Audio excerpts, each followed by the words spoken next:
As I drove back home from work late at night, the city's lights faded away, and darkness enveloped the road ahead. The rhythmic hum of my car's engine was my only companion on this desolate stretch of highway. The fatigue of the day was setting in, and my eyes felt heavy, yearning for my warm bed. Suddenly, I caught a glimpse of a tall figure in the distance, standing motionless by the roadside. As I approached, my heart quickened its pace, and an eerie sensation crawled up my spine. My instincts screamed at me to keep driving, but my curiosity got the better of me and I slowed down. The figure was shrouded in shadow, and its features were indistinguishable. It seemed to be staring right at me, sending a chill down my spine. An uneasy feeling washed over me, and I nervously glanced around, finding no other cars or signs of life nearby. As I passed the figure, a strange wave of energy seemed to ripple through the air, and my car sputtered and choked.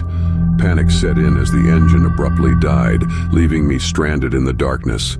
My heart pounded loudly in my ears, and I fumbled to restart the engine, but to no avail. With a growing sense of dread, I looked back to the figure, only to see it approaching rapidly. Towering and unnaturally elongated, it appeared to be gliding effortlessly towards me. Fear gripped my entire being, and I knew I had to get out of there. I flung open the car door and scrambled out, my breaths coming out in ragged gasps.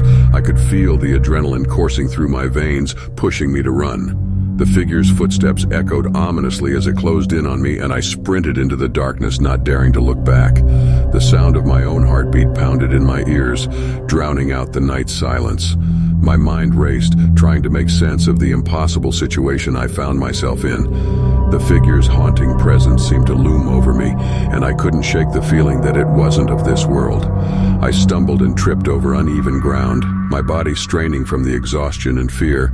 But the fear of what might happen if the figure caught up with me pushed me to keep running, driven by pure survival instinct. As I darted through the night, I caught sight of distant lights from a nearby town. Hope surged within me, pushing me to find help and escape this nightmarish chase. My legs burned with exertion, but I pushed on, each step taking me closer to the promise of safety. Finally, with sheer desperation, I reached a gas station on the outskirts of town. My voice trembled as I pleaded for assistance, explaining my car trouble and the haunting encounter on the road. The gas station attendant looked skeptical, but offered to call for a tow truck. I stood there, trembling and shaken, waiting for the tow truck to arrive. The memory of the tall figure haunted my thoughts, and I couldn't help but wonder what it was and what it wanted from me. The night felt endless, and I vowed never to venture on that desolate road again, haunted by the chilling encounter that would forever be etched in my mind.